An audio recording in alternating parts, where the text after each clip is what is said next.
Over 30 people have been killed and over 200 more wounded when 3 suicide attackers struck in Brussels today. 2 launched explosions in the main terminal of Brussels International Airport and 1 more inside of a metro car during Brussels' busy morning rush hour.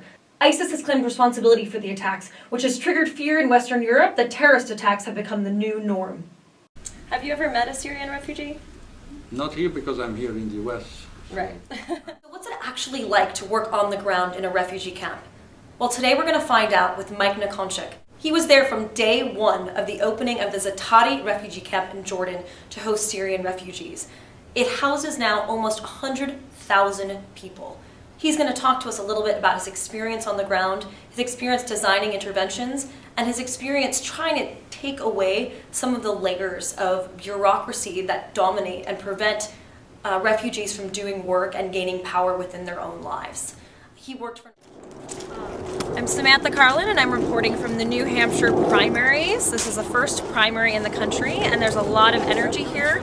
And something very unique about New Hampshire is that a lot of the people here have actually had the chance to meet the candidates. And there's something very unique about actually being able to meet the candidates and talk to them in person and hear them speak live versus seeing them on the television. What's more important to you, the person, the policies, like what resounds to you about each candidate? Policies is a big one. I think what appeals to me about Donald Trump is America. Like he just has he wants to make that great.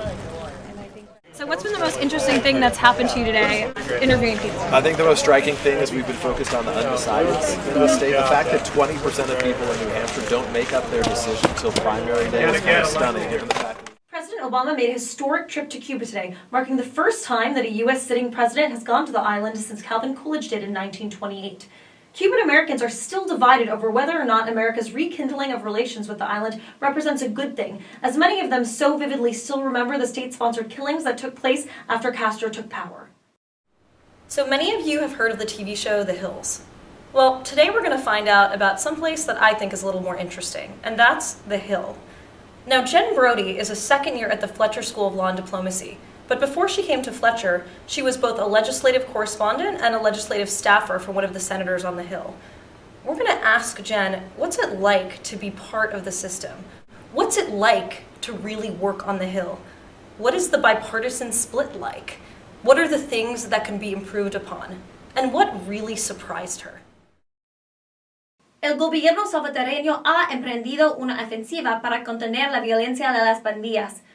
El Salvador acumula un promedio de 22 asesinados por día y las autoridades atribuyen la mayoría a las pandillas. The first time I met Annie Kleiman, it was because of a joint fascination with female suicide bombers. We were doing a group project for our gender class, and Annie and I were on the same team, trying to figure out the psychologies of women who blow themselves up. Little did I know that Annie's background was rich and quite terrifying, at least to me. Annie was part of a special unit called a cultural support team, where she went out with special forces teams in Afghanistan to hunt down the insurgents.